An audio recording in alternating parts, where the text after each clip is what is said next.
यतोऽन्वयादितरतश्चार्थेष्वभिज्ञस्वराट् तेने ब्रह्महृदाय आदिकवये मुह्यन्ति यत्सूरयः तेजो वारिमृदां यथा विनिमयो यत्र त्रिसर्गो मृषा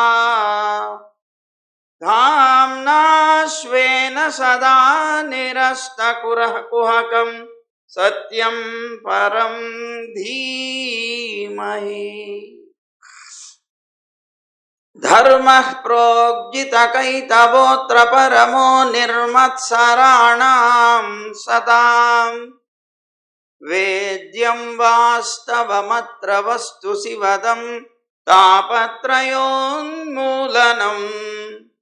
श्रीमद्भागवते महामुनिकृते किं वा परैरीश्वरः सद्यो हृद्यवरुध्यतेऽत्र कृतिभिः शुश्रूषुभिस्तक्षणात्।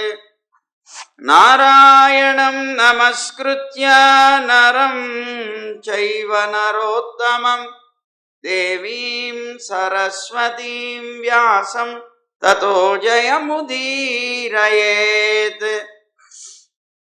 यं प्रव्रजन्तमनुपेतमपेतकृत्यं द्वैपायनो विरहकातर आजुहाव पुत्रेति तन्मयतया तरवोऽभिनेदुः तं सर्वभूतहृदयं मुनिमानतोऽस्मि।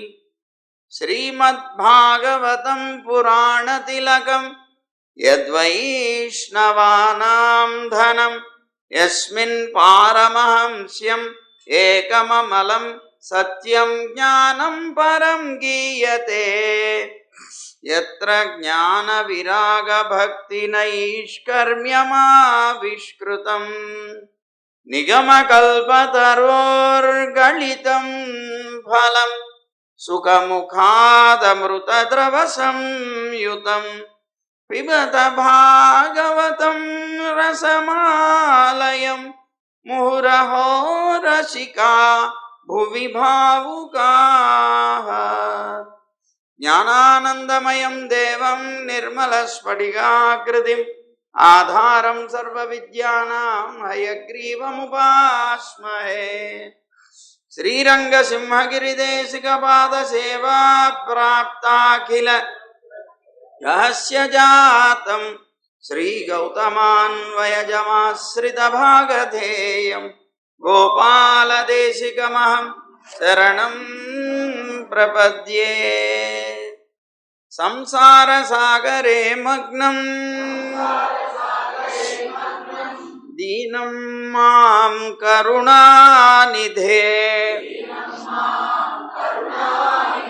कर्ममोहगृहीताङ्गं मामुद्धर भवार्णवात्।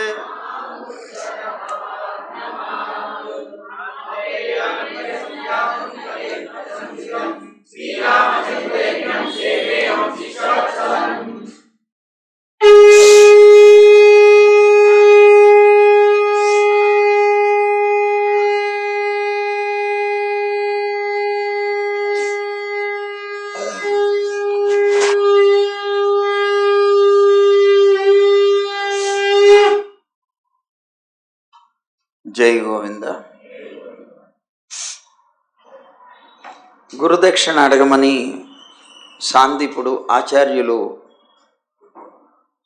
ని ప్రార్థించాడు శ్రీకృష్ణుడు బలరాముడితో పాటుగా. అయితే మహారాజా, ఆ బ్రాహ్మణుడైనటువంటి సాందీపుడు గురువు కూడా వీరి యొక్క అద్భుతమైనటువంటి మహిమని, అలౌకికమైనటువంటి బుద్ధిని గమనించాడు. వీరు సామాన్యులు కాదు, వీరిని తప్పనిసరిగా గురుదక్షిణగా విశేషమైనదే అడగాలి అనుకున్నాడు. అనుకొని తన భార్యతో సంప్రదించాడు. అలా పరామర్శించిన తర్వాత భార్య అన్నది, నాకు ఒకే ఒక దుఃఖం, ఎంతో కాలం నుంచి పీడిస్తోంది. ఆ దుఃఖాన్ని పోగొట్టగలడేమో అడగండి అన్నది.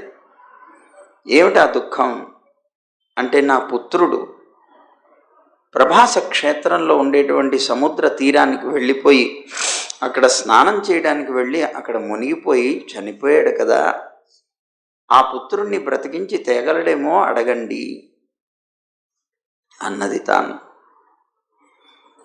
సరే, గురువుగారు వచ్చి కృష్ణుడితో అడిగారు, నేనాయన, నా భార్య ఇలా అంటోంది, నువ్వు గురుదక్షిణగా ఇవ్వాలి అనుకుంటే అదిగో నా చనిపోయినటువంటి కుమారుణ్ణి తీసుకొని వచ్చి ఇవ్వగలవా అన్నాడు.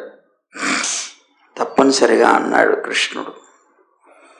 మీ సంతానాన్ని నేను తెచ్చిస్తాను, ఎక్కడున్నా సరే అన్నాడు. అని వెంటనే రామకృష్ణులు ఇద్దరు కూడా బయలుదేరారు. రథాన్ని ఎక్కారు. ప్రభాస క్షేత్ర సముద్ర తీరానికి వెళ్ళారు. వెళ్ళి అక్కడ క్షణకాలం పాటు విశ్రమించారు. ఎప్పుడైతే అలా కూర్చున్నారో సముద్రుడికి తెలిసింది, కృష్ణుడు బలరాముడు ఇక్కడికి వచ్చారు, ఈ తీరంలో కూర్చున్నారు అని. వెంటనే ఆ సముద్రుడు వచ్చాడు అక్కడికి. వచ్చి వాళ్ళ రాక కారణం ఏంటో తెలుసుకున్నాడు. అనేక రకాలైనటువంటి పూజా ద్రవ్యాలని తెచ్చాడు, వారికి ఆరాధన చేశాడు. చేసిన తర్వాత సముద్రుడు అన్నాడు, దేవా కృష్ణ, నీ యొక్క రాకకి కారణం ఏమిటో నేను గమనించాను.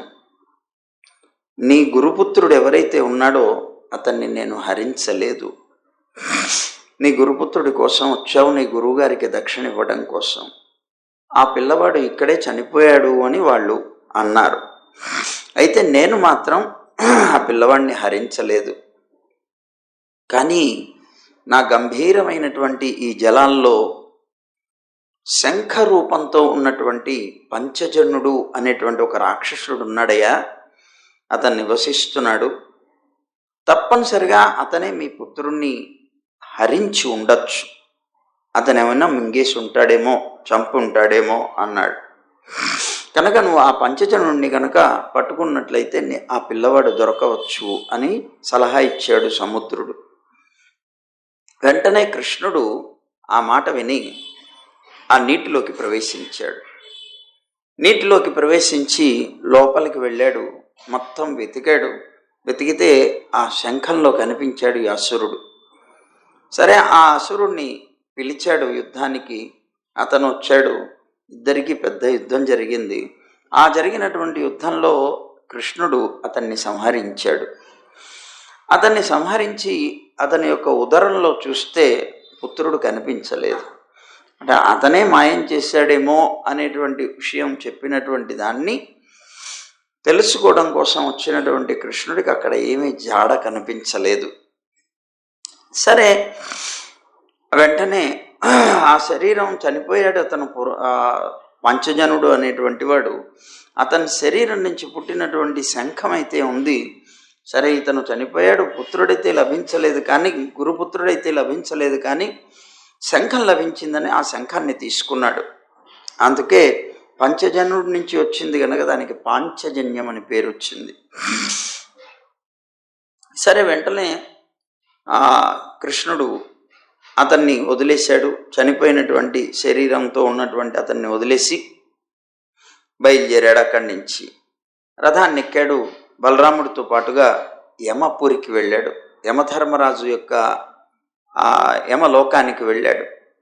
అక్కడికి వెళ్ళగానే తాను తెచ్చినటువంటి ఈ శంఖం ఏదైతే ఉందో ఆ శంఖాన్ని ఊదాడు. ఎప్పుడైతే అతను ఊదాడో ప్రజాశాసకుడైనటువంటి వాడు యముడు. అలాంటి యముడు ఆ శంఖధ్వనిని విని వెంటనే భక్తితోటి ఆ రామకృష్ణులిద్దరినీ కూడాను అర్చించడానికి వచ్చాడు. వచ్చి వారికి ఆరాధన చేశాడు. వినయంతో అన్నాడు, ఓ విష్ణుదేవా, మీరిద్దరూ కూడా లీలగా మానవ శరీరాన్ని ధరించారు. ఆ భూలోకంలో బలరామకృష్ణులుగా పేరు పొందినటువంటి మహానుభావులైనటువంటి మీరు నా దాకా ఇక్కడ దాకా వచ్చారు. ఏదైనా కార్యం ఉంటే కాకి చేత కబురు పంపించిన నేను వద్దును కదా స్వామి, ఇంత శ్రమపడ్డారన్నాడు. అంటే అప్పుడు ఆయన చెప్పారు, లేదు, గురువు గారి యొక్క కార్యానికి ఎప్పుడు స్వయంగానే వెళ్ళాలి. గురువు ఆజ్ఞని ఇంకొకరికి ఒప్పచెప్పకూడదు. గురువు తనకు ఆజ్ఞ ఇచ్చారనుకోండి, ఆ ఆజ్ఞ తానే చేయాలి తప్ప ఇంకొకరికి చెప్పి తాను దాని నుంచి తప్పుకునేటువంటి ప్రయత్నం ఎప్పుడూ చేయకూడదు. ఇది గురువు ఆజ్ఞ, నా సంతానం కావాలి అని కోరారు, నాకు గురు దక్షిణగా ఇవ్వాలి, అందువల్ల నేను స్వయంగా వెళ్ళి గురువు ఆజ్ఞని పాటించాలి కనుక నేను నీ లోకానికి వచ్చానయా, కనుక మా గురువు గారి పుత్రుడిని తెచ్చి ఇవ్వమన్నాడు. అంటే అప్పుడు కర్మబద్ధమైనటువంటిది కదా నీ లోకం, కర్మబద్ధమైనటువంటి జీవులందరూ కూడా నువ్వు పొందేటువంటి ఈ లోకంలోకి నా గురుపుత్రుడు కూడా వచ్చి ఉండాలి అని నేను భావిస్తున్నాను, కనుక ఇవ్వమంటే అలాగే అన్నాడు. ఆజ్ఞ శిరసా వహించి యమధర్మరాజు వెంటనే ఆయన యొక్క గురుపుత్రుణ్ణి సంకల్పించి ఆ జీవుణ్ణి తెచ్చాడు. తెచ్చి ఆ రామకృష్ణులు ఇద్దరికీ ఇచ్చారు. వెంటనే ఆ గురుపుత్రుడు లభించిన తర్వాత వీరిద్దరూ కూడా ఆనందపడ్డారు. ఆనందపడి అక్కడి నుంచి బయలుదేరి సాందీపుడి యొక్క ఆశ్రమానికి వచ్చారు. ఆ గురుపత్ని గురువు అయినటువంటి వారిద్దరి దగ్గరికి వచ్చి ఆ పిల్లవాడిని ఒప్పగించి సాష్టాంగ నమస్కారం చేశారు. గురువర్య, మీరు అడిగినటువంటి దక్షిణ ఇది. దక్షిణ అడిగితే అసాధ్యమైనటువంటి దాన్ని కూడా తేగలగాలి, శిష్యుడి యొక్క ధర్మం అది. అలాగా అసాధ్యం ఇది, ఈ లోకంలో ఎవ్వరూ చేయలేనటువంటిది. చనిపోయినటువంటి వారిని బ్రతికించి తేవడం అనేటువంటిది అసాధ్యం. గురువు గారు నిన్న చెప్పుకున్నాం, గురువు శిష్యుడి యొక్క మనస్సుని, అతని యొక్క ప్రవర్తనని అన్నీ గమనిస్తుంటాడు. గమనించి అతని యొక్క మనస్సులో ఉన్నటువంటి స్వచ్ఛత, కాపట్యం అంటే కపటం మొదలైనటువంటి గుణాలని గమనిస్తాడు. అతను శక్తివంతుడా కాదా, ఎంత శక్తి కలవాడు ఏమిటి అనేటువంటిది అన్నీ గమనిస్తాడు. అలా గమనించినటువంటి తనకి తెలిసింది ఇతను సామాన్యుడు కాడు అని.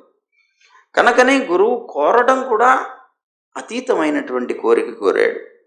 చెయ్యదగనటువంటి వాడిని గురువు ఎప్పుడు కూడా అలాంటి కోరిక కోరడు, చెయ్యగలిగిన వాడిని మాత్రమే అడుగుతారు. కనుక అతన్ని తెలుసుకొని అడిగాడు, అది స్వచ్ఛంగా తెచ్చి ఇచ్చారు. అది సంపాదించినటువంటి గురువు గారికి చాలా ఆనందం వేసింది, మహదానంద పడిపోయారు. బలరామకృష్ణులు ఇద్దరినీ కూడాను ఆలింగనం చేసుకున్నారు ఆనందంతో. అప్పుడు కృష్ణుడు అన్నాడు, గురువర్య, ఇంకా ఏదైనా వరం అడగండి, ఇంకా ఏదైనా సరే నేను చేయడానికి సిద్ధంగా ఉన్నామన్నారు. అప్పుడు గురువుగారు అన్నారు, నాయనా పిల్లలు, యథావిధిగా గురుదక్షిణ మీరు సమర్పించారు. లోకంలో ఇలాంటి కార్యం చేయగలిగినటువంటి పురుషులు లేరు అని నేను స్వచ్ఛంగా చెప్పగలను. మీకు ఇలాంటి పురుషులకి గురువు అయినటువంటి నాకు తీరనటువంటి కోరిక ఏముంటుంది చెప్పండి. కనుక నా పూర్తిగా కోరికలన్నీ తీరుతాయి, ప్రత్యేకంగా మళ్ళీ నేను కోరిక అడగవలసినటువంటి అవసరమే లేదు అని నేను అనుకుంటున్నానన్నారు. ఇంకా మీరు ఇంటికి వెళ్ళొచ్చు అని స్నాతకోత్సవం అంటారు. ఇంకా మీరు ఇంటికి వెళ్ళండి, విద్య పూర్తయిపోయింది కనుక మీకు లోకంలో పవిత్రమైనటువంటి కీర్తి లభిస్తుందన్నాడు. ఈ ఇహలోకంలో కానీ పరలోకంలో కానీ వేద శాస్త్రాలు ఏవైతే ఉన్నాయో ఎప్పుడు కూడాను ప్రకాశితాలయ్యే ఉంటాయి అని ఆశీర్వదించాడు. గురువుగారి యొక్క ఆజ్ఞని పొందాడు, గురువుగారి యొక్క ఆశీర్వచనాన్ని పొందారు. ఆ బలరామకృష్ణులు ఇద్దరు కూడాను రథాన్నెక్కి వాయువేగంతో ప్రయాణం చేశారు, తమ నగరానికి తిరిగి వచ్చేశారు. ప్రజలందరూ కూడాను 64 రోజులు, ఒక క్షణకాలం కూడాను విరహాన్ని సహించలేనటువంటి వారు 64 రోజులు బలరాములు కృష్ణులు కనిపించకపోతే తపించిపోయినటువంటి ఆ ప్రజలందరూ ఆ బలరామకృష్ణులు రాగానే చూసి పరమానంద భరితులయ్యారు. సరే, ఇది ఇలా ఉండగా సుఖమహర్షి అంటున్నారు కదా, రాజా, వృష్ణివంశీయుల్లో ఉద్ధవుడు అనేటువంటి పేరు కలిగినటువంటి మహానుభావుడు ఒకడు ఉన్నారయ్యా. చాలా ఉత్తమమైనటువంటి బుద్ధి కలిగినటువంటి వ్యక్తి. అతను సాక్షాత్తుగా బృహస్పతికి శిష్యుడైనటువంటి వాడు. అలాగే శ్రీకృష్ణుడికి అత్యంత సన్నిహితమైనటువంటి సఖుడు. కృష్ణుడికి మంత్రి కూడా అయి ఉన్నాడు. అతని రూపం కూడా కృష్ణుడిని పోలి ఉంటుంది దగ్గర దగ్గర. కృష్ణుడికి ప్రియమైనటువంటి సఖుడైనటువంటి ఇతను కృష్ణుడికి విశ్వాసపాత్రుడైన వాడు. శరణాగతులైనటువంటి వారి యొక్క సంతాపాన్ని పోగొట్టేటువంటి పరమాత్మ కృష్ణుడు ఒకరోజు ఉద్ధవుడిని పిలిపించాడు. పిలిపించి ఆ ఉద్ధవుడి యొక్క 2 చేతులు పట్టుకొని అనన్య చిత్తంతో కృష్ణుణ్ణి ఆరాధించేవాడు ఉద్ధవుడు. ప్రియమైనటువంటి భక్తుడు అవడం వల్ల ఆ ఉద్ధవుడిని చేయి పట్టుకొని ఏకాంతంగా తీసుకొని వెళ్ళి అక్కడ ఏకాంతంగా రహస్యంగా ఒక విషయాన్ని చెప్పాడు. ఏమన్నాడు? ఓ ఉద్ధవా, నువ్వు వ్రజానికి వెళ్తావా? వ్రజపురానికి వెళ్ళి రావయ్యా. తల్లిదండ్రులకి మాకు ఇద్దరికి సంతోషాన్ని కలగచేస్తావా? అలాగే నా వార్తని చెప్పి గోపికల యొక్క విరహ వ్యథ ఏదైతే ఉన్నదో దాన్ని పోగొట్టొస్తావా? నువ్వు నాకు అత్యంత ప్రియమైనటువంటి శిష్యుడివి కనుక, ప్రియమైనటువంటి స్నేహితుడివి కనుక నీకు చెప్తున్నాను సుమి. ఆ గోపికలు నాకు మనస్సుని సమర్పించారయ్యా. నేను వాళ్ళకి ప్రాణస్వరూపుణ్ణి. వాళ్ళందరూ కూడా నా కోసం అని భార్యాబిడ్డల్ని వదిలేశారు. మనస్సులో నన్నే ప్రియతమ ఆత్మస్వరూపుడిగా, అంటే వారి యొక్క పరమ ప్రాణంగా స్థిరీకరించుకున్నారు. నాకు తత్వం ఉందయ్యా. నా కోసం అని సర్వలోక ధర్మాలు కూడా ఎవరైతే వదిలిపెడతారో వాళ్ళ భారాన్ని నేనే వహిస్తాను. ఆ గోపికలందరూ అలాంటి వారయ్యా. నా కోసమే జీవిస్తున్నారు వాళ్ళు. ఉద్ధవా, వారికి లోకంలో ప్రియమైనటువంటి విషయాలన్నిటికన్నా కూడా ప్రియమైనటువంటి వాడను నేనే. ప్రస్తుతం నేను చాలా దూరంగా ఉన్నాను కదా, అందువల్ల ఆ గోప స్త్రీలు నన్ను స్మరించుకుంటూ వారికి పుట్టినటువంటి విరహం వల్ల దుఃఖాన్ని పొందుతున్నారయ్యా. ఆ దుఃఖం చేత మూర్ఛ పొందుతున్నారు వాళ్ళు. నాకు ప్రియమైనటువంటి ప్రాణప్రియులైనటువంటి వారికి నేను గోకులం నుంచి వచ్చేసేటువంటి సమయంలో ఒక మాట చెప్పి వచ్చాను. నేను మళ్ళీ త్వరగా తిరిగి వస్తాను అని చెప్పాను. కానీ వాళ్ళు ఆ ధైర్య వాక్కులు ఏవైతే ఉన్నాయో, ఎన్నిసార్లు పాపం వాళ్ళు చనిపోవాలని ప్రయత్నం చేశారు నా బాధని తట్టుకోలేక. కానీ నేను చెప్పిన ఆ ఒక్క మాట కోసం అని ఇంకా నేను వస్తాను అనేటువంటి ఆశతో ఎదురు చూస్తున్నారు. ఒకవేళ నేను వస్తే, మేం కనుక చనిపోయామనుకో, ఫలానా గోపికేది అని కృష్ణుడు అడిగితే కనిపించకపోతే కృష్ణుడు బాధపడతాడు అని తెగిపోతున్నటువంటి దారంలాగా ఉన్నటువంటి మా ప్రాణాన్ని పట్టి పట్టి నిలుపుకుంటున్నాము అని జీవిస్తున్నటువంటి వాళ్ళు అయి ఉన్నారు వాళ్ళు.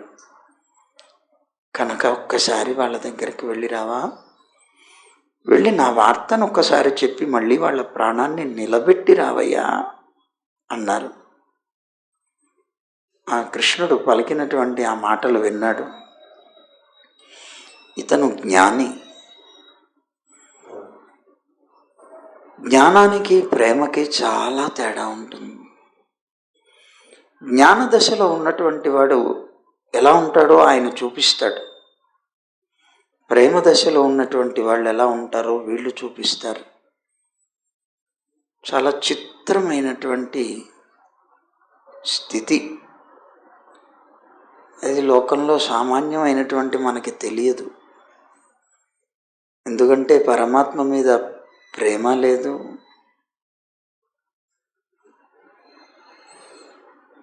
పరమాత్మని పొందలేకపోయామనేటువంటి విరహం మన దగ్గర లేదు. ప్రేమ ఉన్నవాడికే కదా విరహం వస్తుంది. ప్రేమ లేని వాళ్ళకి విరహం వస్తుంది.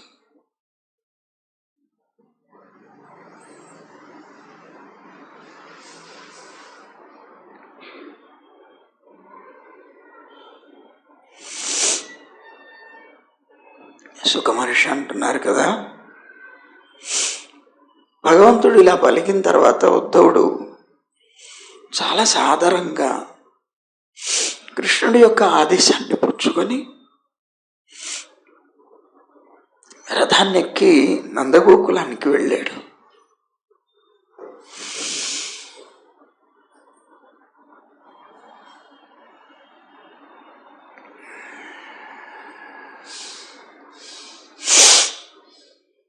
కృష్ణుడు ఉద్ధవుడు సూర్యుడు అస్తమిస్తూ ఉండేటువంటి సమయానికి నందవ్రజానికి చేరుకున్నాడు.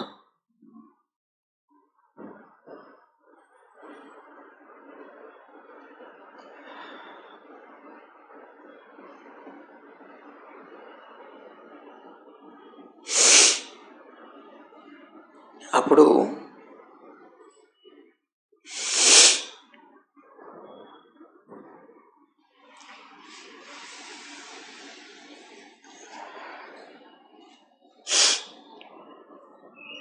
ఉద్ధవుడు వెళుతూ ఉంటే లోపలికి సరిగ్గా చేరేటువంటి సమయం సూర్యాస్తమయ సమయం. అక్కడికి వెళ్ళిన తర్వాత సరిగ్గా అది గోధూళి వేళ అవ్వటం వల్ల గోవులన్నీ కూడాను ఊళ్ళోకి వస్తున్నాయి. ఆ వస్తున్నటువంటి ఆ గోవుల యొక్క పాద ధూళి అంతా కూడాను లేవటం చేత మొత్తం కప్పివేయబడింది. అలా కప్పివేయబడినటువంటి ఆ స్థితిలో రథం తీసుకొని నందుడి ఇంటి దగ్గరకు వచ్చాడు. నందుడి ఇంటి దగ్గరకు వచ్చినటువంటి అతన్ని గోపికలెవరూ గమనించలేదు. కారణం ధూళి చేత కప్పబడింది. వీళ్ళెవరూ గమనించలేకపోయారు పాపం. అట్లా అజ్ఞాతంగానే నందుడి ఇంటికి వెళ్ళిపోయాడు తాను. సరే, ఆ సమయంలో ఆ రేపల్లి ఎలా ఉందిట, మదించినటువంటి వృషభాలు, ఎద్దులు ఒకటి ఒకటి కొట్టుకుంటున్నాయి, యుద్ధం చేసుకుంటున్నాయిట. ఆవులన్నీ కూడాను అంబారావాలు చేస్తున్నాయి.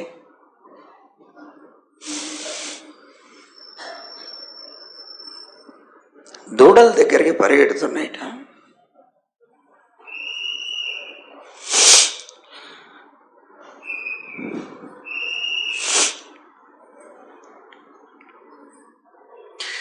దూడలు అరుస్తూ ఉన్నాయిట అక్కడ.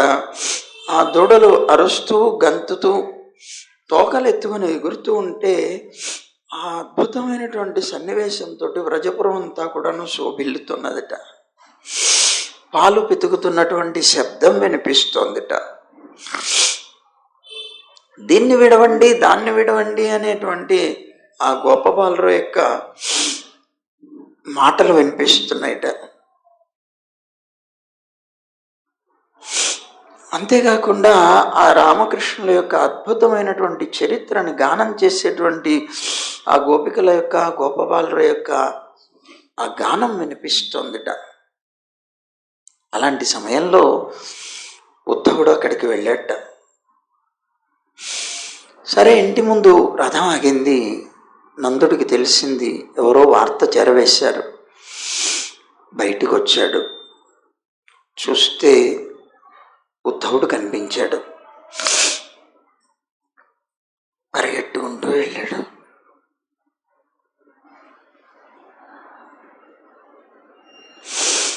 ఆయన దగ్గరికి వెళ్ళి గొప్పగా ప్రేమతోటి ఆలింగనం చేసుకున్నాడు. ఆయన్ని చూడగానే ముందు కృష్ణుడు అనుకున్నాడు తను.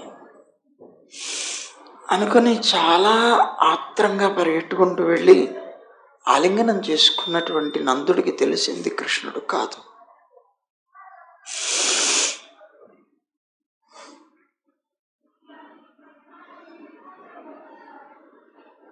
ఆ నందుడు కృష్ణుడిలాగా ఉన్నటువంటి ఆ ఉద్ధవుడిని చూసి ఆనందపడి ఆయనకి పూజ చేశాడు. ఆయనకి ఉత్తమమైనటువంటి భోజనాన్ని పెట్టాడు. అది తిన్న తర్వాత ఆయనకి శయ్యని ఏర్పాటు చేశాడు శయనించడం కోసం. ఆయన పడుకొని ఉంటే పాదసేవ చేస్తున్నాడు. చేస్తూ చేస్తూ నందుడు అంటున్నాడు, మహాత్మా, కంసుడి యొక్క కారాగారం నుంచి విముక్తుడైనటువంటి వసుదేవుడు అందరితో కలిసి సుఖంగా ఉన్నాడా? అదృష్టం కొద్దీ కంసుడు సహచరులతో సహా చనిపోయాడయా అని అంటూ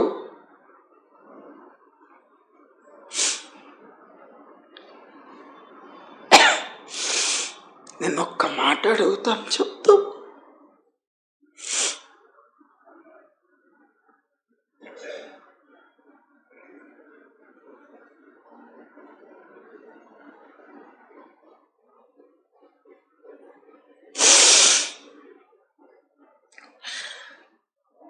శ్రీకృష్ణుడు ఎప్పుడైనా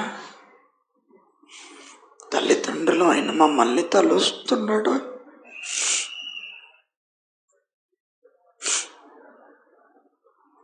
ఈ గోపబాలుని తలుస్తున్నాడు.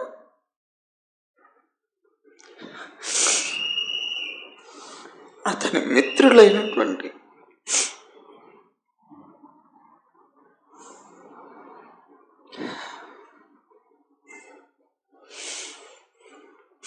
శ్రీరాముడు మొదలైనటువంటి వాళ్ళని తలుస్తున్నాడా?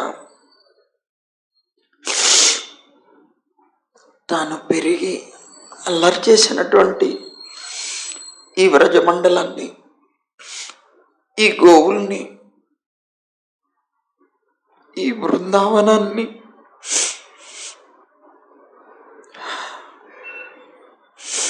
ఈ గోవర్ధన గిరిని తలుచుకుంటున్నాడా?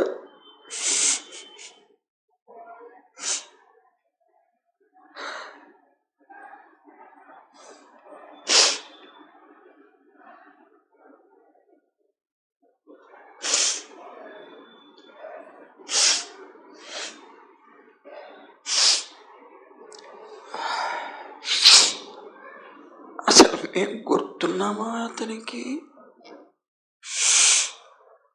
ఎప్పుడైనా మమ్మల్ని చూడటానికి ఒక్కసారైనా వస్తాడా? అందమైనటువంటి మా కన్నయ్యని ఎప్పుడు చూడగలుగుతాము కదా మేము? మమ్మల్ని అందరినీ అతనేనయ్యా కంటికి రెప్పలాగా అనేక సార్లు అసురుల నుంచి రక్షించాడయ్యా. మాటి మాటికి మాకు ఆ కృష్ణుడి యొక్క చూపులు, నవ్వు, సంభాషణలు, అతని యొక్క గొప్ప పరాక్రమ చేష్టలు, చిలిపి చేష్టలు అన్నీ మాటి మాటికి గుర్తొస్తున్నాయ్యా. మేము భోజనం చేయడం కోసం అని కూర్చుంటే అతనే గుర్తు వచ్చి ఆహారం కూడా తినలేక లేచి వెళ్ళిపోతున్నామయ్యా. ఏ పని చేయలేకపోతున్నాం. ఏ వస్తువు ముట్టకుండా ఆయనే గుర్తు వస్తున్నాడు. ఆయన గుర్తు రాగానే మా మనస్సంతా కూడా నుంచి చేష్టమైపోతుంది. ఇక ఏమీ చేయలేకపోతున్నాం.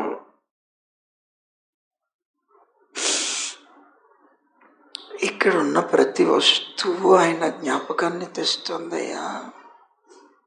తట్టుకోలేకపోతున్నాం. ఇంట్లో ఉంటే ఇలా ఉంది కదా అని వనాలకు వెళ్ళిపోతే అక్కడ ఆయన పాదముద్రలతో ప్రకాశించేటువంటి భూమిని చూసి మా హృదయాలు విలవిలలాడుతున్నాయ్యా. ఆ పర్వతాలు, వనాలు, ఆయన ఆటలాడినటువంటి ప్రదేశాలు ఇవన్నీ చూస్తున్నప్పుడు మా హృదయం ఆ కృష్ణుడి యొక్క జ్ఞాపకాలతో పిండి పారేస్తుందయ్యా. తట్టుకోలేకపోతున్నాం మేము. కానీ అప్పుడప్పుడు గర్గ మహర్షి చెప్పినటువంటి మాటల్ని జ్ఞాపకం చేసుకుంటున్నాం. ఈ భూమి మీద అవతరించినటువంటి దేవతా శ్రేష్ఠులు అని చెప్పాడు కనుక మా మనస్సుని తిట్టవు చేసుకొని బ్రతుకుతున్నామయ్యా.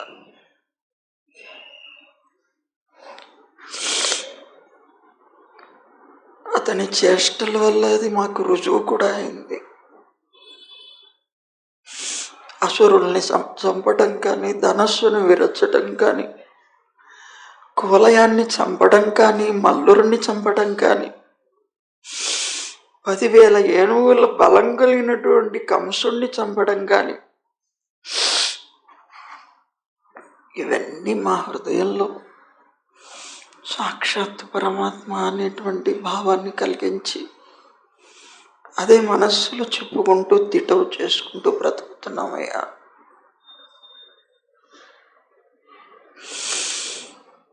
అని పూర్ణ ఏడ్చేశారు ఆ యశోదానందులు ఇద్దరు కూడా.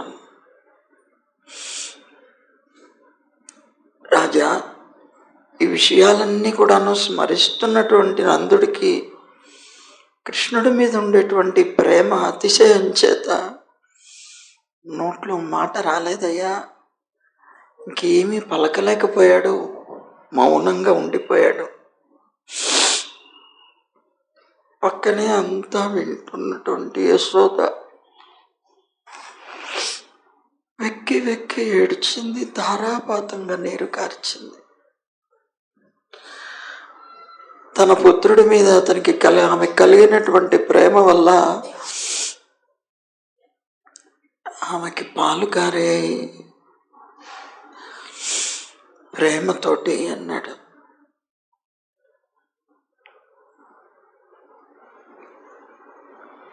నందుడికి యశోదకి కృష్ణుడి మీద ఉన్నటువంటి ప్రేమను చూసేటప్పటికే ఉద్ధవుడికి ఆశ్చర్యం వేసింది, పరమానందం కలిగింది. ఒక పక్కన దుఃఖం వచ్చింది. అప్పుడు ఉద్ధవుడు అన్నాడు, అతని జ్ఞానంతో వీళ్ళు ఈ ప్రేమ దశలో ఉన్నటువంటి నందుడి యొక్క, యశోదుడి యొక్క స్థితిని చూసి ఆనందం చెందుతూనే మీరిద్దరూ సాక్షాత్తు లోకానికి గురువైనటువంటి నారాయణుడి మీద, అంటే కృష్ణుడి మీద ఇంత గొప్ప అనురాగపూర్ణమైనటువంటి బుద్ధి కలిగి ఉన్నారే, దానివల్లనే మీరందరూ ఈ లోకంలో అందరికీ పూజనీయమైనటువంటి వారయ్యారు అన్నాడు. శ్రీకృష్ణ బలరాములు ఇద్దరూ కూడా విశ్వానికి నిమిత్తము ఉపాదానమై ఉన్నారమ్మా. వీరు పురుషుడు ప్రకృతి అయి ఉన్నారు. వీళ్ళు సర్వభూతాలకి అంతర్యామి స్వరూపులు అన్నాడు. జీవులందరూ కూడా ప్రాణాలు విడిచేటప్పుడు ఎవరి మీద అయితే విశుద్ధమైనటువంటి భావాన్ని పెట్టుకొని ఒక క్షణకాలం ప్రవేశపెట్టినా సరే మనస్సులో, అతని యొక్క కర్మలన్నీ కూడాను నాశనం అయిపోతాయో స్వపరప్రకాశుడైనటువంటి పరమాత్మని పొందుతారో అలాంటి పరమాత్మని మీరిద్దరూ కూడా విశ్వాత్ముడైనటువంటి తనని, విశ్వకారణుడై నరాకృతిలో ఉన్నటువంటి అతనిని నిరతిశయమైనటువంటి భక్తితోటి మీరు ఆరాధన చేశారు. అందువల్ల మీకు చేయవలసినటువంటి సత్కర్మ అంటూ ఏమీ లేదు అన్నాడు. చాలు, చేయవలసినవన్నీ చేయబడ్డాయి మీ చేత అన్నాడు. యాదవపతి అయినటువంటి శ్రీకృష్ణ భగవానుడు త్వరలోనే వ్రజానికి వస్తాడు. మీ ఇద్దరికీ తప్పనిసరిగా ఆనందాన్ని కలగచేస్తాడు. మీరు ఏ విధంగానూ దుఃఖించవలసినటువంటి అవసరం లేదన్నాడు. అంత మటుకు కూడాను ఆ తర్వాత కూడాను మీరు మీ దగ్గరలోనే పరమాత్మని దర్శించగలుగుతారన్నాడు. ఎలాగంటే ఒక కట్టెలో ఉన్నటువంటి నిప్పు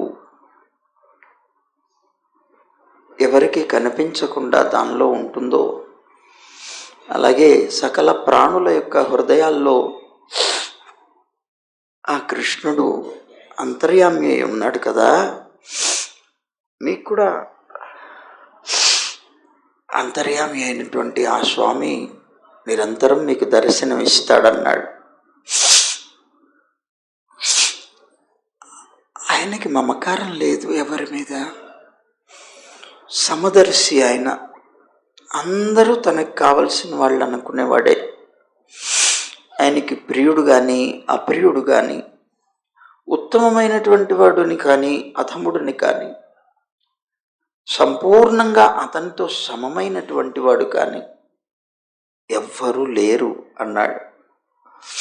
ఆయనకి తల్లి, తండ్రి, భార్య, పుత్రుడు మొదలైనటువంటి ఆత్మీయులు లేరు, శత్రువులు లేరు, ప్రాకృతమైనటువంటి శరీరము ఆయనకి లేదు, ఆయనకి జన్మ కూడా లేదు.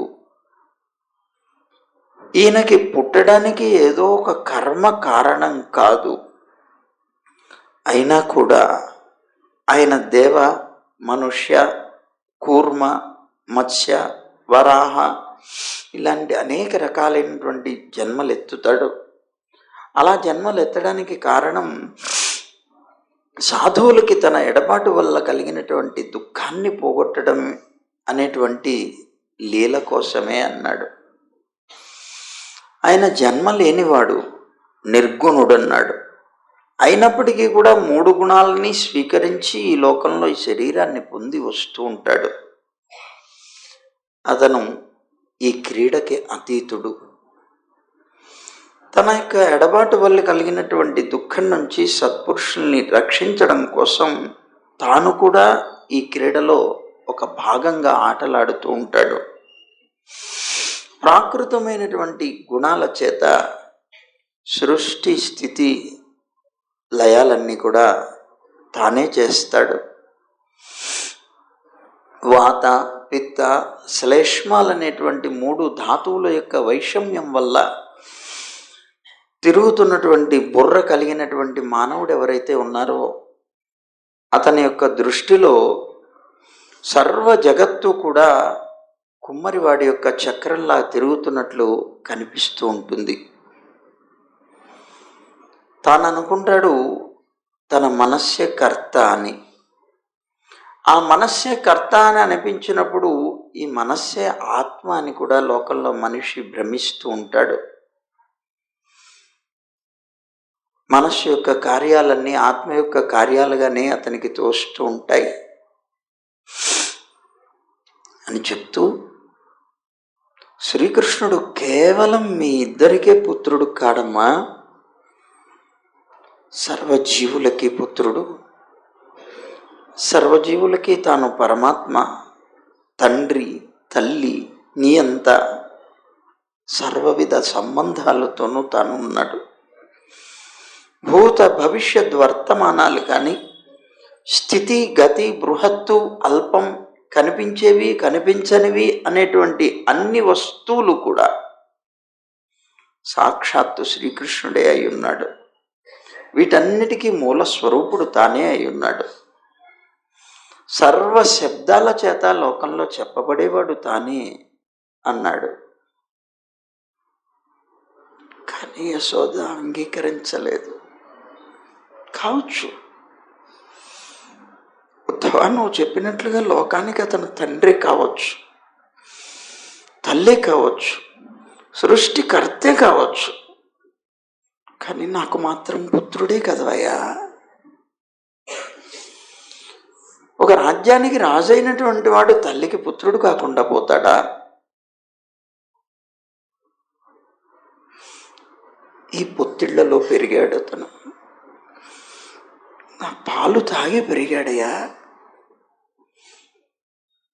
12 సంవత్సరాలు అమ్మా అని నా వెనకాల పడి తిరిగాడు. నా చేత తన్నులు తిన్నాడు, ముద్దులాడించాడు.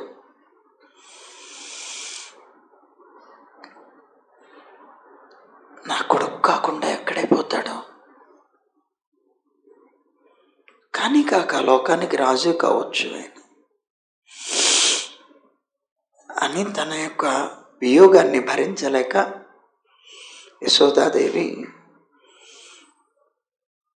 పెద్దగా రోధించింది పాపం. ఇలా సంభాషణ జరిగింది వాళ్ళ మధ్యలో.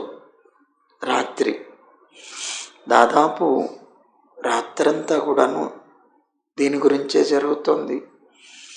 నందుడు యశోద విపరీతంగా దుఃఖిస్తున్నారు.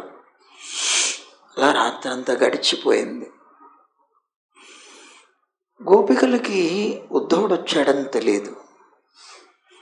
మామూలుగా నిత్యకృత్యంగా వాళ్ళందరూ కూడాను చాలామంది గోపికలు కృష్ణుడు వెళ్ళిన దగ్గర నుంచి పిచ్చివాళ్ళు అయిపోయారు. ఆయన మీద ప్రేమతోటి ఇల్లు వాకిలి వదిలేశారు. పిచ్చివాళ్ళలాగా కృష్ణుడి గానం చేస్తూ తిరుగుతున్నారు. కొంతమంది గోపికలు ఇళ్లల్లో కార్యాలు కూడా చేస్తూ నిరంతరం కృష్ణుడిని స్మరిస్తూ దుఃఖిస్తూ బతుకుతున్నారు. అలా తెల్లవారుతోంది. గోపికల యొక్క చేతుల్లో ఉండేటువంటి కంకణాలు ఏవైతే ఉన్నాయో ఆ కంకణాలన్నీ కూడా వారు కవ్వపు తాళ్లతో పట్టి తాళ్లను లాగుతూ ఉన్నప్పుడు ఒకటికొకటి తగిలి శబ్దం వస్తున్నాయి. అప్పుడు వారి యొక్క శరీరం మొత్తం కదులుతూ ఉందిట. కదులుతూ ఉన్నప్పుడు వాళ్ళు ధరించినటువంటి హారాలు ఒకటి ఒకటి తగులుతున్నాయి. అవి పెద్ద శబ్దం చేస్తున్నాయి. వాళ్ళ యొక్క కుండలాలు ప్రకాశిస్తున్నాయి. ఆ ప్రకాశం చేత వారి యొక్క కపోలాలు అంటే బుగ్గలు ప్రకాశిస్తున్నాయట. అప్పుడు వాళ్ళు పెద్దగా గానం చేస్తున్నారట. ఉద్గాయతీనాం అరవిందలోచనం ప్రజాంగనానాం దివమస్పృశధ్వని దద్మశ్చ నిర్మందన శబ్దమిశ్రితో నిరస్యతే ఏన దిశామ మంగళం అని అంటారు వ్యాసుడు. ఎలా ఉందిట? గోపికలందరూ ఉచ్చైశ్వరంతో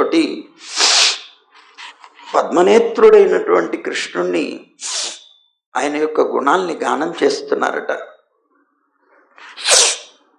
ఆ కీర్తన ధ్వని వారు పెరుగు చిలుకుతున్నప్పుడు వచ్చేటువంటి ఆ కవ్వం ఆ కుండలకి తగిలి వచ్చేటువంటి శబ్దం, వారి యొక్క శరీరం మీద ఉన్నటువంటి ఆభరణాలు తగులుతూ వచ్చేటువంటి శబ్దం, ఇవన్నీ కూడాను ఆకాశాన్ని అంటుతున్నాయట. దాని చేత ఈ భూమిలో ఉండేటువంటి అమంగళాలన్నీ కూడాను తొలగిపోయాయి అన్నాడు. కొద్దిసేపు అయింది, సూర్యోదయం అయింది. గోపాంగనులు అనేటువంటి వీళ్ళు బయటకు వచ్చి చూస్తూ ఉన్నప్పుడు బంగారపు రథం కనిపించింది నందుడి ఇంటి ముందు. ఈ రథం ఎవరిది అని ఒకళ్ళనొకళ్ళు అడుక్కున్నారు. చాలా కోపం వచ్చింది వాళ్ళకి. కృష్ణుణ్ణి మధురకి తీసుకెళ్ళినటువంటి అక్రూరుడే వచ్చాడేమోనే అన్నది ఒక గోపిక. అక్రూరుడికి ఇంకా ఏమున్నా తీసుకువెళ్ళడానికి, ఇక్కడికి ఎందుకు వచ్చాడు అని అంటే ఒక గోపిక అన్నది, అక్రూరుడు అప్పుడు కృష్ణుణ్ణి తీసుకుని వెళ్ళాడు, కంసుడికి సంతోషాన్ని కలిగించాడు. ఇప్పుడు మన మాంసం ద్వారా చనిపోయిన కంసుడికి పిండదానం చేయడానికి వచ్చాడేమోనే అన్నాడు.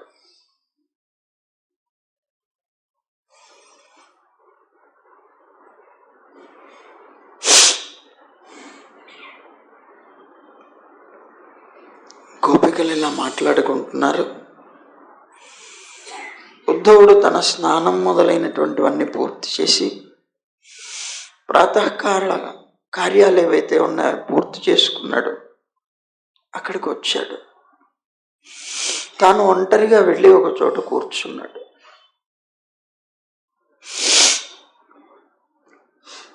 కృష్ణుడి అనుచరుడైనటువంటి ఆ ఉద్ధవుడిని చూశారు. దూరం నుంచి చూసినటువంటి గోపికలు భ్రమపడ్డారు, కృష్ణుడే వచ్చాడేమో అని. కానీ దగ్గరికి వెళ్ళిన తర్వాత తెలిసింది తను కృష్ణుడు కాదు అని. కృష్ణుడు లాగానే ఉన్నాడే, కృష్ణుడి యొక్క అలంకారాలే ఉన్నాయే, అతని తేజస్సులాగా పెద్ద తేజస్సు కలిగినటువంటి వాడే ఉన్నాడే. ఇతను ఎవరు అనుకున్నారు వాళ్ళు. ఎక్కడి నుంచి వచ్చాడో, తను ఎవరికి ఆత్మీయుడు, ఎవరి బంధువు ఇతను అని అతని గురించి తెలుసుకోవాలని ముందుకు వెళుతూ ఉంటే ఒక గోపిక అన్నది, ఇతను కృష్ణుడి భక్తుడే అన్నది. ఉద్ధవుడట అతని పేరు అన్నది ఇంకొక గోపిక. వెంటనే గోపికలందరూ పరిగెట్టుకుంటూ ఆ ఉద్ధవుడి చుట్టూ చేరారు. అతను ఏకాంతంగా కూర్చొని ఉన్నాడు. తను కృష్ణుడి నుంచి ఏదో వార్త తెచ్చినట్లున్నాడు అని భావించారు. అప్పుడు గోపికలు వెళ్ళి వినయంగాను నమ్రతతోటి సిగ్గుపడుతూ అతన్ని సమీపించి అతనితోటి, మహాత్మా,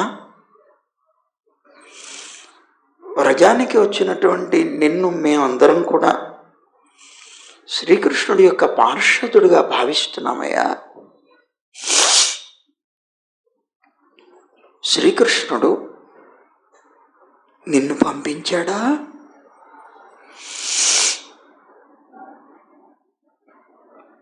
తండ్రి నందుణ్ణి, తల్లి యశోదని చూసి వాళ్ళకి సంతోషం కలిగించడం కోసం నిన్ను పంపించాడా? అందుకే వచ్చినట్లున్నావు నువ్వు. అవునులే, ఈ వ్రజమండలంలో నందుడు యశోద తప్ప ఆయన చేత స్మరించడానికి యోగ్యులైన వాళ్ళు ఎవరున్నారు?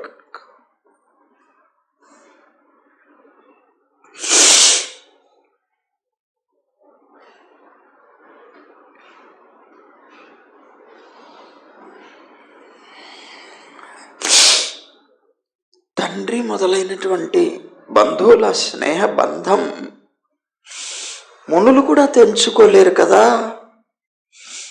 ఇలాంటిది కృష్ణుడికి జ్ఞాపకం వచ్చి ఉంటారు నంద యశోదలు.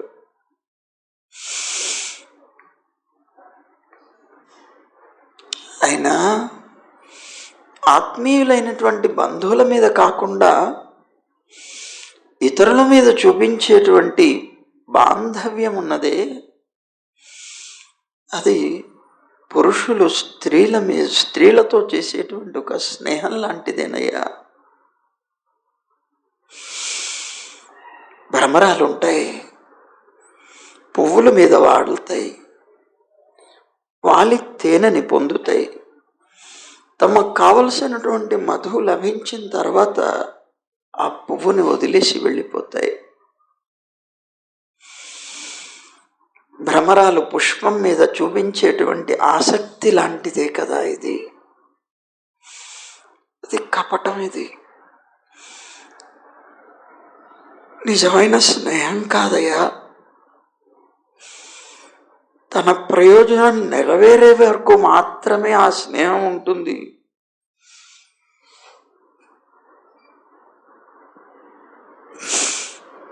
తర్వాత అది నశిస్తుంది. ఆ స్నేహం ఒక నాటకమేనయ్యా అన్నారు బాబు. నిస్వం త్యజంతి గణికా అకల్పం నృపతిం ప్రజా అధీత విద్యాం ఆచార్యం ఋత్విజో దత్త దక్షిణం అంటున్నారు.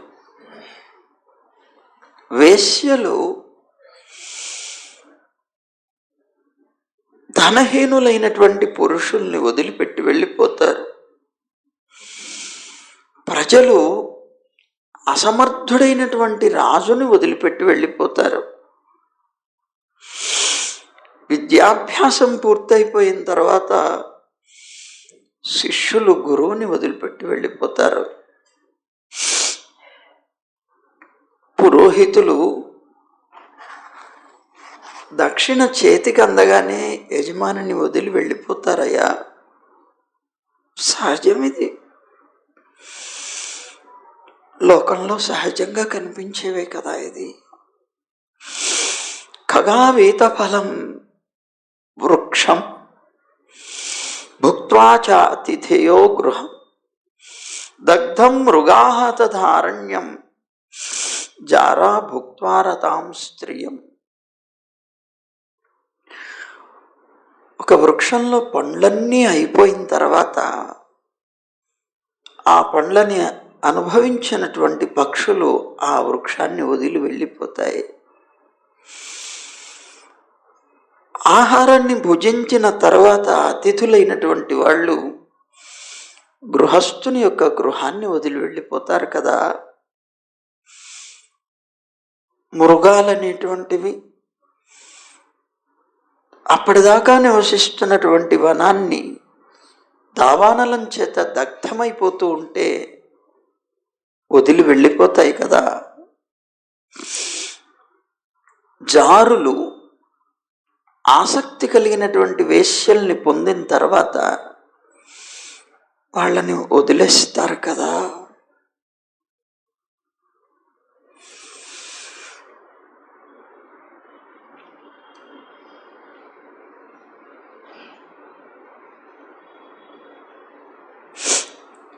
మా బ్రతుకు కూడా లాంటిదేనయ్యా.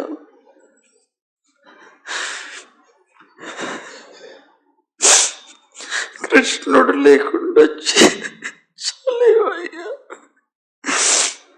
కృష్ణుడు లేకుండా జీవించలేవు అని దుఃఖిస్తున్నటువంటి గోపికల్ని చూశాడు.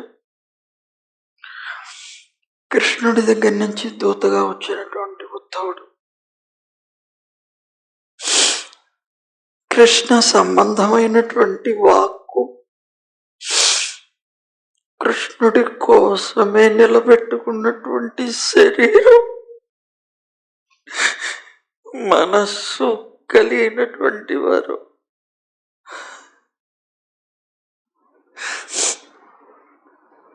ఈ లౌకిక మర్యాద లేనివారు, లజ్జ సిగ్గు లేనివారు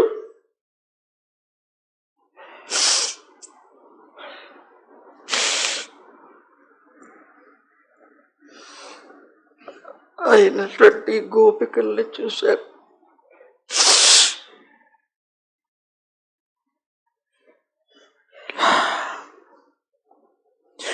మాటి మాటికి కృష్ణుడి యొక్క కిశోర లీలల్ని స్మరిస్తూ పిచ్చి వాళ్ళై తిరుగుతున్నటువంటి గోపికల్ని చూశాడు.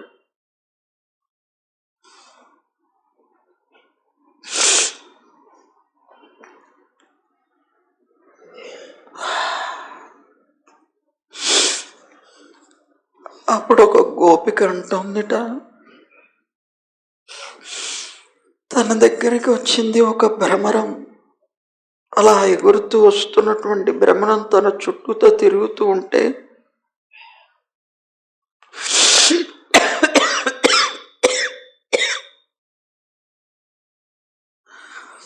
కృష్ణుడి యొక్క సాంగత్యాన్ని మాటి మాటికి స్మరించేటువంటి ఒక గోపిక తన చుట్టూ తిరుగుతున్నటువంటి ఆ భ్రమరాన్ని చూసి, కృష్ణుడు నిన్ను దూతగా నా దగ్గరికి పంపించాడా అని ఆ భ్రమరాన్ని కృష్ణుడు పంపించినటువంటి దూతగా భావించి భ్రమర గీతలని గానం చేస్తుంది. ఆ గోపిక అంటోందిట, మధుపా కితవ బంధో మా స్పృశాంఘ్రిం సపత్న్యాః కుచ విల్లులిత మాలా కుంకుమశ్మశ్రుభిర్నః వహతు మధుపతిస్తన్మానినీనాం ప్రసాదం యదు సదసి విడంబ్యం యస్య దూతస్త్వమీదృక్.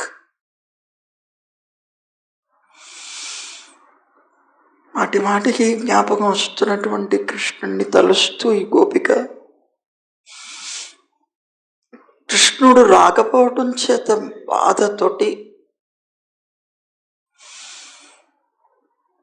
తాను ఆ భ్రమరంతో అంటోందిట, ఓ దుర్జనమిత్ర, మధుకర, ఓ భ్రమరమా, నువ్వు మా చరణాలని స్పృశించొద్దు, మా పాదాల్ని పట్టుకోవద్దు. నువ్వు అక్కడ మా సవతుల యొక్క కుచాల్లో ఉన్నటువంటి శ్రీకృష్ణుడి యొక్క వరమాల నలిగిపోయింది. నువ్వు ఆ మాలలో నుంచి వచ్చినటువంటి దానిలాగా కనిపిస్తున్నావు. ఎందుకంటే ఆ మాల నలిగినటువంటి గుర్తులు నీ మీసాల మీద కనిపిస్తున్నాయి. మధుపతి అయినటువంటి ఆ కృష్ణుడు ఆ స్త్రీలకి సంతోషం కలిగించుగాక. నువ్వు ఆయనకి దూతవై కూడా ఇలాంటి సురత చిహ్నాలు ధరించావా? ఆ కృష్ణుడి యొక్క ఈ ఆచరణ యాదవ సభలో తప్పనిసరిగా హాస్యాస్పదం అవుతుంది, అందరూ నవ్వుకునేలాగా చేస్తుంది అన్నదిట కోపంతో. ఓ భ్రమరమా, నీకు ఆ కృష్ణుడికి చాలా పోలికలున్నాయి. నువ్వు నల్లగానే ఉంటావు, కృష్ణుడు నల్లగానే ఉంటాడు. నువ్వు పువ్వు మీద వాలి మధుని సేవించిన తర్వాత ఆ పువ్వుని వదిలివేస్తావు. కృష్ణుడు కూడా రేపల్ల నుంచి అలాగే వెళ్ళిపోయాడు.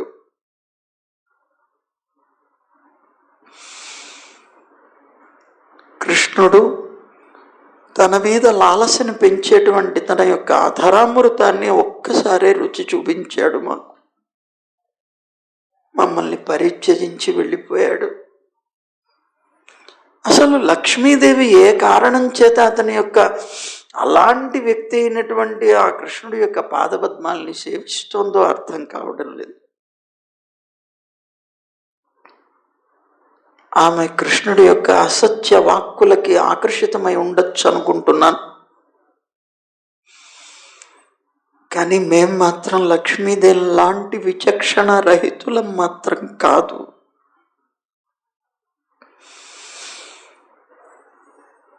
ఒక పువ్వందలితేనే త్రావి మధుపా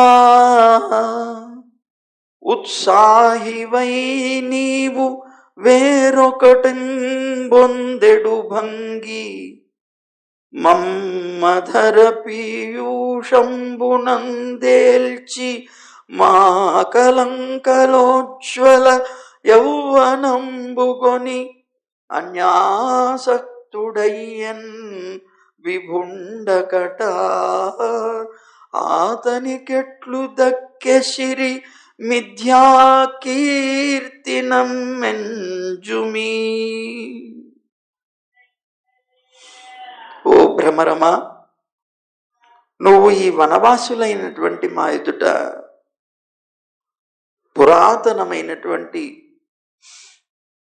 కృష్ణ కథలని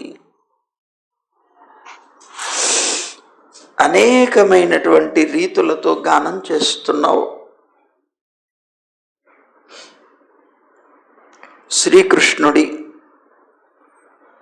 నూతన సఖుల దగ్గరికి వెళ్ళి కృష్ణ ప్రసంగాన్ని కీర్తించు. మా దగ్గర వద్దు, మేము వినలేమది, మేము సహించలేమది.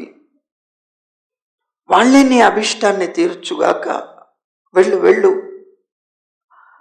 ఆయన పేరెత్తకు, ఆయన ప్రసంగం వద్దు నాకు అంటున్నారట ఈ గోపికలు. ఆ భ్రమరం అంటున్నదిట, ఓ కృష్ణ ప్రేయసి శిరోమణులారా, అలా పలక్కండమ్మా. మీరు ఏ దశలో అయితే ఉన్నారో అదే దశలో కృష్ణుడు కూడా అక్కడ అలాగే ఉన్నాడు. మిమ్మల్ని స్మరించి అతను కూడా దుఃఖపడుతున్నాడమ్మా. అలాంటి దుఃఖం వల్లనే మీకు సుఖాన్ని కలిగించడం కోసం నన్ను దూతగా పంపించాడు అని ఆ భ్రమరం అలా ఎగురుతూ ఉండగా అది ధ్వనిస్తున్నటువంటి శబ్దాన్ని విని భావించుకున్నారు వీళ్ళు. అలా భావించినటువంటి గోపికలు అంటున్నారు కదా, ఈ మానవలోకంలో కానీ స్వర్గలోకంలో కానీ రసాతలంలో కానీ ఎక్కడైనా సరే ఉన్నటువంటి స్త్రీలు ఎవరైతే ఉంటారో ఏ స్త్రీ ఆయనకి లభించదు కనుక స్వయంగా లక్ష్మీదేవి కూడా ఆ కపటపు చిరునవ్వు కలిగినటువంటి శ్రీకృష్ణుడి యొక్క పాదధూళిని సేవిస్తూ ఉంటుందే. ఇలాంటి స్థితిలో సాక్షాత్తు లక్ష్మీదేవి చేతనే ఆరాధింపబడేటువంటి వ్యక్తికి వనవాసులమైనటువంటి మేము కనిపిస్తామా? ఆయనకి యోగ్యులం అవుతామా? ఎలా అవ్వగలం? అబ్బా, లోకంలో చాలామంది పొగుడుతూ ఉంటారు ఆయన్ని. దయగలవాడు అంటారు కొంతమంది, ఉత్తమ పురుషుడు అంటారు కొంతమంది. లోకంలో వాళ్ళందరూ కీర్తిస్తారేమో, మా గోపికలు మాత్రం అలా ఎప్పుడూ కీర్తించరు ఆయన్ని అని అంటూ ఉన్నప్పుడు ఈ భ్రమరం శిరస్సు దగ్గర నుంచి అది పాదాల దగ్గరకు వచ్చి పాదాలు ముట్టే ప్రయత్నం చేస్తున్నట్టుగా అనిపించి అది తమని క్షమాపణ వేడుతున్నది అని భావించారట. భావిస్తూ, ఓ భ్రమరమా, మా పాదాలు ముట్టకు, నువ్వు నీ శిరస్సులో మా పాదాలని ధరించడం వదిలేయి అని అంటుంటే ఈ భ్రమరం వదలకుండా పాదాల మీదనే వాలిందిట. అప్పుడు, ఏం కృష్ణుడి దగ్గర నుంచి బోధ పొంది వచ్చావా నువ్వు? ఆయన నీకు బోధ చేసి పంపించాడా? వాళ్ళు అంగీకరించరు, నేను రాకపోతే బ్రతకరు, నీవు చెప్పినటువంటివి నమ్మరు. కానీ నువ్వు దూతగా వెళుతున్నావు కనుక వాళ్ళకి ప్రియం కలిగించేలాగా నువ్వు మాట్లాడు, ఇలా మాట్లాడు, ఇలా మాట్లాడు అని నేర్పించి పంపించాడా? నువ్వు దూతలకు తగినట్లుగానే ప్రియంగా మాట్లాడటంలో మంచి నేర్పరివై ఉన్నావు. నీ విషయం బాగా తెలిసింది మాకు. మేము ఆయన కోసం అని ఆ భర్తల్ని, పుత్రుల్ని, పరలోకాన్ని, ఇతర లోకాలు కూడా మేమేం కోరుకోలేదు. ఏం కోరాం? మాకు ఆయన తప్ప మేమేం కోరాం? అన్నిటినీ కూడా వదిలేసాం కదా. మేము ఆయన కోసం అన్నిటినీ వదిలేస్తే ఆయన మమ్మల్ని వదిలేసి వెళ్ళిపోయాడమ్మా. ఏం తప్పు చేశాం మేము? ఏం ద్రోహం చేశాం ఆయనకి?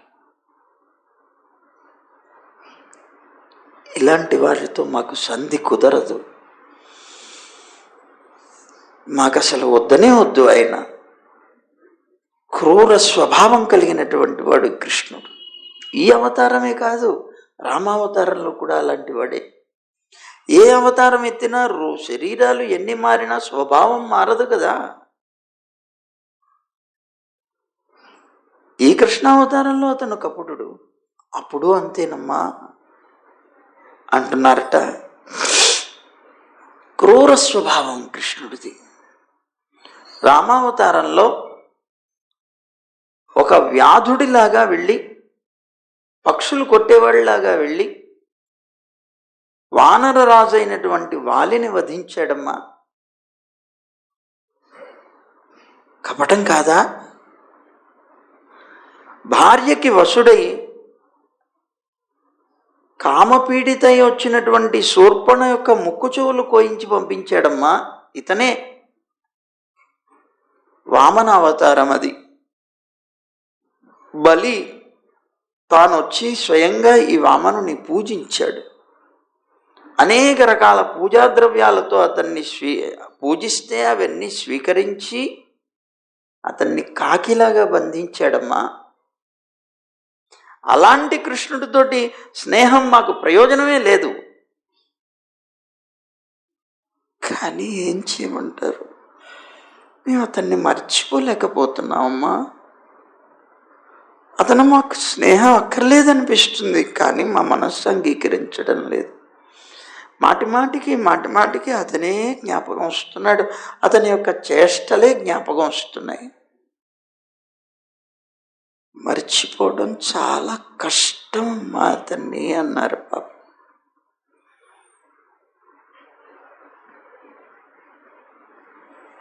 హంసలాగా సారాసార వివేకం కలిగినటువంటి వాళ్ళు ఎవరైనా సరే లోకంలో ఆ కృష్ణుడి యొక్క చరిత్ర, ఆయన యొక్క లీలల యొక్క అమృతాన్ని, ఆ అమృతంలో ఒక్క కణికైనా సరే తమ చెవులతో కనుక వింటే వాళ్ళకు ఉండేటువంటి రాగాది ద్వంద్వాలన్నీ నశించిపోతాయమ్మా. భోగాలన్నీ వదిలిపెట్టేస్తారమ్మా. దుఃఖమయమైనటువంటి గృహాన్ని, పరివారాన్ని అన్నిటినీ కూడా విడిచిపెట్టేసి ప్రాణం నిలబెట్టుకోవడం కోసం అవసరమైతే భిక్షని కూడా పట్టి జీవిస్తారమ్మా. అలాంటి కృష్ణుడి యొక్క చరిత్రని వదలలేకపోతున్నామమ్మా అని దుఃఖపడ్డారు పాపం. అంటూనే, ఓ దూత, అందమైనటువంటి కృష్ణసార జింకలున్నాయి. ఆ జింకలు అడవిలో వెళుతూ అక్కడ పశువుల్ని కొట్టేటువంటి, జంతువుల్ని కొట్టేటువంటి వ్యాధులు ఉంటారే, ఆ వ్యాధులు వాటిని కొట్టడం కోసం, వాటిని ఆకర్షించడం కోసం అని గానం చేస్తారట. ఆ వ్యాధుడి యొక్క గానంలో ఆసక్తమైనటువంటి ఇవన్నీ కూడా వచ్చి అలా వెళ్ళిపోయేవి, పరిగెట్టేవి, ఆగేసి వెంటనే అది వింటూ ఆనందంతో తన్మయం పొందుతాయట. అప్పుడు బాణపు దెబ్బ కొట్టి వాటిని పడదోస్తాట వ్యాధుడు. అలాగే మేము కూడా కృష్ణుడనేటువంటి వ్యాధుడి చేత కొట్టబడ్డామమ్మా. కృష్ణుడు పలికినటువంటి కుటిలుడు తాను, కపటుడు తాను. అలాంటి కృష్ణుడు పలికినటువంటి మాటలు నిజమని నమ్మాం. ఇదిగో నేను మళ్ళీ వెంటనే వస్తాను, మిమ్మల్ని అందరినీ చూస్తాను అని చెప్పినటువంటి మాటని నమ్మి చాలాసార్లు మాకు ఆయన స్మరణకు వచ్చి తీవ్రమైనటువంటి దుఃఖాన్ని అనుభవిస్తూ మేము ఎన్నోసార్లు చనిపోవాలని బయలుదేరి వెళ్ళాం. కానీ మళ్ళీ వస్తాడేమో అనేటువంటి ఒకే ఒక్క దారం ఆశ అలా మనని పట్టి పీడిస్తోంది. దానివల్ల బ్రతికున్నామమ్మా. చాలే, ఇంకా ఆయన విషయాలు వదిలేసి ఇంకేమైనా ఇతర విషయాలు మాట్లాడు చాలు అన్నారట. సరే, అప్పుడు భ్రమరం అక్కడి నుంచి బయలుదేరి పక్కకు వెళ్ళిపోయి కొంచెంసేపు అక్కడక్కడ తిరిగి మళ్ళీ వచ్చిందిట. అలా వచ్చినటువంటి దాన్ని మళ్ళీ వీళ్ళు అంటున్నారట, ఆ విరహ బాధ కొద్దిగా తగ్గిన తర్వాత, ఓ ప్రియమైనటువంటి కృష్ణ బంధువా అని ఆనందంతో పిలిచారట. ఏమిటి, మా ప్రియతమ కృష్ణుడు నిన్ను మళ్ళీ పంపించాడా? మా మాటలన్నీ ఆయన దగ్గర చెప్పొచ్చావా అన్నవట. ఓ దూత, మా ప్రియమైనటువంటి కృష్ణుడి దగ్గర నుంచి వచ్చావు కనుక నువ్వు మాకు బాగా గౌరవనీయుడివి, నిన్ను తప్పనిసరిగా మేము ఆదరించాలి. చెప్పు చెప్పు, నీకేం కోరిక ఉన్నదో, ఏం కోరిక మా వల్ల తీర్చవలసి ఉన్నది చెప్పు అన్నారట. వెంటనే అది జుమ్ జుమ్ అంటూ ఉంటే మళ్ళీ అన్నారట, ఓహో, కృష్ణుడు ఇక్కడికి రాలేకపోయినా మేము మధురకు వెళ్ళొచ్చు కదా అంటున్నావా? మధురాపురానికి వెళ్ళటమే నీ కోరిక అయితే ఎలా వెళ్ళాలి? మేము వనాల్లో బ్రతికే వెళ్ళం కదా. వనస్త్రీలమైనటువంటి మేము ఆ రాజ్యంలోకి వెళితే అక్కడ ఉండే ద్వారపాలకులు మమ్మల్ని లోపలికి పంపిస్తారా? వీళ్ళ తాను రాజు కదా, మా ప్రియుడైనటువంటి కృష్ణుడు అక్కడ రాజసింహాసనం మీద కూర్చొని ఉంటే మాలాంటి గ్రామీణ స్త్రీలకి లోపలికి ప్రవేశం ఉంటుందా? ఉన్నా అక్కడికి వెళ్ళిన తర్వాత మమ్మల్ని గుర్తిస్తాడా? మమ్మల్ని పలకరిస్తాడా? ఎలా వెళ్ళాలి చెప్పు అన్నారట వీళ్ళు. లక్ష్మీదేవి ఎప్పుడూ కూడా శ్రీకృష్ణుడికి సహచర్య అయి ఆయన వక్షస్థలంలోనే విరాజిల్లుతూ ఉంటుంది. ఎవ్వరి చేత పరిహరించడానికి, నవ్వుకోవడానికి కూడా వీళ్ళైనటువంటి ఇద్దరి యొక్క అద్భుతమైనటువంటి మిథునం అది. ఆయన వక్షస్థలంలో పెట్టుకున్నా ఎవరికి అది హాస్యాస్పదం కాదు. అందరూ ఇంకా పొగుడుతారు ఆయన వక్షస్థల రాణి అని లక్ష్మీదేవిని. అలాంటి ఆ లక్ష్మీదేవి వదలకుండా ఆయన దగ్గరే ఎప్పుడూ ఉంటూ ఉంటే మరి ఆయన ప్రియలమైనటువంటి మమ్మల్ని నువ్వు అక్కడికి ఎలా తీసుకుని వెళ్ళగలవే భ్రమరమా అని అడుగుతున్నారట. ఆర్యపుత్రుడైనటువంటి శ్రీకృష్ణుడు గురుకులం నుంచి తిరిగి వచ్చాడా? ప్రస్తుతం మధురా నగరంలోనే నివసిస్తున్నాడా? అతను ఎప్పుడైనా ఒక్కసారైనా నందుడి యొక్క గృహాన్ని, గోపికలమైనటువంటి మమ్మల్ని స్మరిస్తున్నాడా? ఎప్పుడైనా ఈ దాసీలమైనటువంటి మా విషయాన్ని నీతో ఎప్పుడైనా చర్చిస్తూ ఉంటాడా? ఎప్పుడైనా సరే ఇక మళ్ళీ తన యొక్క అధరామృత సువాసన భరితమైనటువంటి, అధురామృతంతో కూడినటువంటిది, అలాగే అగరులాగా సువాసన భరితమైనటువంటి అతని యొక్క బాహువుల్ని మా శిరస్సుల మీద ఉంచుతాడా? చెప్పవే అని అడుగుతున్నారట. అప్పుడు సుఖమహర్షి అంటున్నారు పరీక్షణ్ మహారాజుతోటి, ఇలా పరోక్షంగా గోపికలందరూ కూడా భ్రమర గీతాలు అనేటువంటి గీతాలని పాడుతూ ఉంటే గోపికల మాటను విన్నటువంటి ఉద్ధవుడు వాళ్ళందరూ కృష్ణుడి యొక్క దర్శనం కోసం తహతహలాడుతున్నారు. వాళ్ళ యొక్క ప్రేమ కొలవటానికి కూడా వీలు లేనట్లుగా ఉన్నది అని భావించినటువంటి తాను, ఓహో అందుకనే నా కృష్ణుడు గోపికలు చాలా విరహంతో నా గురించి దుఃఖిస్తున్నారయ్యా, వాళ్ళ దగ్గరికి వెళ్ళి నా సందేశాన్ని ఇవ్వు అంటే నేను ఆశ్చర్యపోయాను. రేపల్లెలో ఉన్నటువంటి గొల్లకత్తెలు వాళ్ళు, వనవాసనులు, సాక్షాత్తు పరమాత్మ అయినటువంటి కృష్ణుడేమిటి వాళ్ళని తలవడం ఏమిటి, వాళ్ళ కోసం అని కళ్ళ వెంబడ నీరు పెట్టడం ఏమిటి, నిద్రిస్తూ నిద్రిస్తూ ఒక్కొక్కసారి స్వప్నంలో వచ్చి పెద్దగా గోపికల యొక్క పేరు పిలవడం ఏమిటి, విచిత్రమైనటువంటి చేష్టలు ఏమిటి అని అనుకున్నాను నేను. కానీ ఇక్కడికి వచ్చిన తర్వాత నాకు అర్థమవుతోంది, వీళ్ళు లోకంలోనే ఉత్తమమైనటువంటి భక్తులు అనుకున్నాడు. అయినా కూడా కృష్ణుడు వీళ్ళకి జ్ఞాన సందేశాన్ని ఇవ్వమన్నాడు కనుక ఆ సందేశాన్ని ఇవ్వాలి అని అనిపించింది తనకి. వెంటనే ఉద్ధవుడు వాళ్ళతో అంటున్నాడు, ఆహా గోపికలరా, మీ మనస్సులు భగవంతుడైనటువంటి వాసుదేవునికి పూర్తిగా అర్పించారే, ఆ అర్పించినటువంటి వారు కృష్ణుడు ఉన్నంతకాలం వారితో తిరిగి ఆనందాన్ని అనుభవించడం కాకుండా మీ సర్వస్వాన్ని కూడా ఆయనకి సమర్పించి ఆయన లేని సమయంలో కూడా వాటి యందు ఆసక్తిని కలిగించుకోకుండా ఆ కృష్ణుడి మీదనే ప్రీతిని పొంది ఉన్నారే,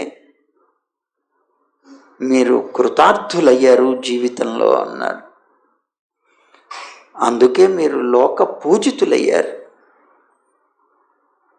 మధురలో కాదు, ఎక్కడికి వెళ్ళినా కూడా గోపికల యొక్క ప్రసక్తి ఎంతో అద్భుతంగా వినిపిస్తుంటే నేను విన్నాను. ఎక్కడో మానవులు వాళ్ళ యొక్క స్వభావాలతో వాళ్ళు అంటున్నారులే అనుకున్నాను. కానీ కృష్ణుడంతటి వాడు స్వయంగా మిమ్మల్ని ప్రేమించి మీ యొక్క ప్రేమని పూర్తిగా లభించినటువంటి తాను మీ గురించి కంట వెంబడ నీరు పెట్టి మీ గురించి నన్ను దూతగా పంపించాడంటే ఎంత ఆశ్చర్యం అన్నాడు. ఈ జీవులు ఇహలోకంలో దానాలు, వ్రతాలు, తపస్సు, హోమాలు, జపాలు, వేదాధ్యయనం, సంయమనం అంటే ఇంద్రియ నిగ్రహం, అనేక శుభకర్మలు ఆచరించినా కూడా, ఎన్ని రకాల సాధనలు వాళ్ళు పాటించినా కూడా ఈ కృష్ణ భక్తిని పొందలేరమ్మా. మీరు పొందినటువంటి ఈ కృష్ణ భక్తి పొందటం అసాధ్యం అన్నాడు.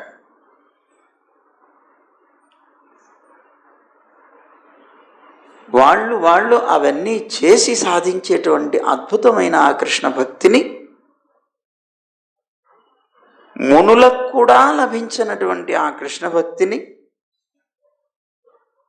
మీరు చాలా సులువుగా లభించేశారు. ఎంత ఆశ్చర్యం ఇది! ఇది మహాభాగ్య సూచకం మీ జీవితాలకి అన్నాడు. అంతేకాదు, మీరు మీ పుత్రుల్ని వదిలేశారు, భర్తలను వదిలేశారు, దేహాన్ని కూడా వదిలేశారు, దాని శ్రద్ధ కూడా మీకు లేదు. బంధువుల్ని వదిలేశారు, గృహాల్ని వదిలేశారు, ఆ కృష్ణుణ్ణే వరించి ఆయన కోసం జీవిస్తున్నారు. ఇది మహద్భాగ్యం మీ జీవితాలకన్నాడు. ఓ మహాభాగ్యవంతులైనటువంటి గోపికలారా, మీరు అధోక్షజుడైనటువంటి కృష్ణుడి మీద ఏకాంత భక్తిని పొందారమ్మా. ఇప్పుడు అతని మీద మీ విరహావస్థని, అతని మీద మీకున్నటువంటి భగవత్ ప్రేమ సుఖాన్ని చూసినటువంటి నన్ను కూడా ధన్యుణ్ణి చేశారన్నాడు. నేను ధన్యుణ్ణయ్యాను. ఇంతటి అద్భుతమైనటువంటి భక్తుల్ని ఏనాడు చూసి ఉండలేదేమో నేను. ఇంత అందమైనటువంటి ప్రేమ కలిగినటువంటి మీ హృదయాల్ని చూసి కృష్ణుడు నాకు కూడా ఇలాంటి భాగ్యం కల్పించాలనే ఉద్దేశంతో నన్ను ఇక్కడికి పంపించాడేమో అని అనిపిస్తోంది. భాగ్యవంతుణ్ణయ్యానన్నాడు. నన్ను ఉద్ధవుడు అంటారు. మీరు ఇంతకుముందే నా గురించి తెలుసుకున్నారు. శ్రీకృష్ణుడి యొక్క రహస్యపు పనులు ఏవైతే ఉంటాయో వాటిని సాధించేటువంటి వాడిని నేను. ఆ పనులు నాకే చెప్తాడు. గోప్యంగా చేయవలసినటువంటి పనులు చేసేటువంటి నేను, నన్ను పిలిచి నా కృష్ణుడు 2 చేతులు పట్టి గోపికల దగ్గరికి వెళ్ళి వాళ్ళ యొక్క విరహ బాధని పోగొట్టవా అని అడిగాడు. మీకు ప్రీతి కలిగించమన్నాడు. దానికోసం నేను వచ్చానమ్మా. మీ ప్రియుడైనటువంటి కృష్ణుడి దగ్గర నుంచి ఒక సందేశాన్ని మీకోసం తెచ్చాను, దాన్ని వినిపిస్తాను, వినండి అన్నాడు. ఆయన ఇచ్చినటువంటి కానుకలు కూడా ఇస్తానన్నాడు. ముఖం విప్పారింది వీళ్ళకి. కృష్ణుడికి మేము జ్ఞాపకం ఉన్నామా? ఆనందించారు. ఏమిటి చెప్పు అన్నారు. ఉద్ధవుడు చెప్పడం ప్రారంభించాడు. అదేమిటో మనం మధ్యాహ్నం చెప్పుకుందాం. సర్వం శ్రీకృష్ణార్పణమస్తు. గోవింద జయ జయ గోపాల జయ జయ.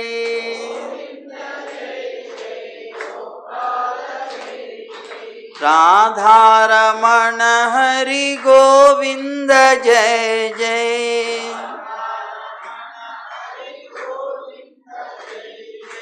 గోవింద జయ జయ గోపాల జయ జయ.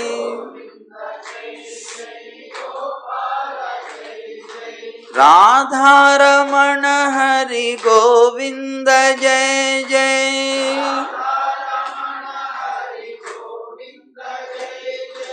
గోదారమణ హరి గోపాల జయ జయ.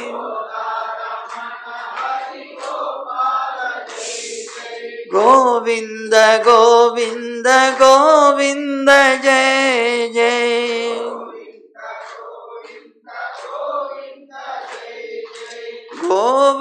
గోవర్ధనోద్ధార గోవింద జయ జయ.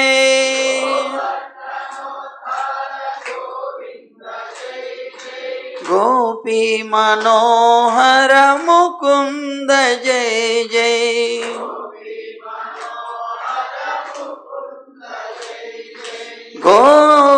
గోవర్ధనోద్ధార గోవింద జయ జయ.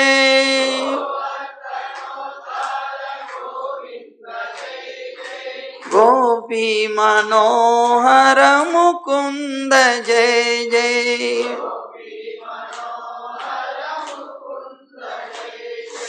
గోవింద జయ జయ గోపాల జయ జయ.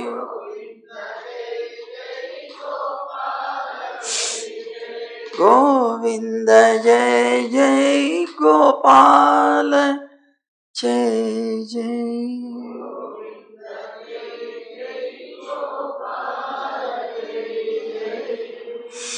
జై గోవింద జై జై గోవింద. జై జై జై గోవింద. జై శ్రీమన్నారాయణ. జై జై శ్రీమన్నారాయణ.